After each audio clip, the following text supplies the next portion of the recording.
கறவைகள் பின் சென்று கானம் சேர்ந்துண்போம் அறிவொன்றும் இல்லாத ஆய்க்குலத்து உன்தன்னை பிறவி பெருந்தனை புண்ணியம் பாமுடையோம் குறைவொன்றும் இல்லாத கோவிந்தா உன்தன்னோடு உறவேல் நமக்கு இங்கு ஒழிக்க ஒழியாது.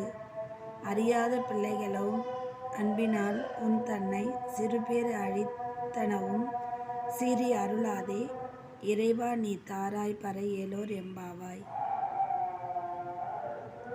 கறவைகள் பின் சென்று கானம் சேர்ந்துண்போம் அறிவொன்றும் இல்லாத ஆய்க்குலத்து உன்தன்னை பிறவி பெருந்தனை புண்ணியம் யாம் உடையோம் குறைவொன்றும் இல்லாத கோவிந்தா உன்தன்னோடு உறவேல் நமக்கு இங்கு ஒழிக்க ஒழியாது. அறியாத பிள்ளைகளோம் அன்பினால் உன்தன்னை சிறுபேர் அழைத்தனவும் சீறி அருளாதே இறைவா நீ தாராய் பறை ஏலோர் எம்பாவாய்.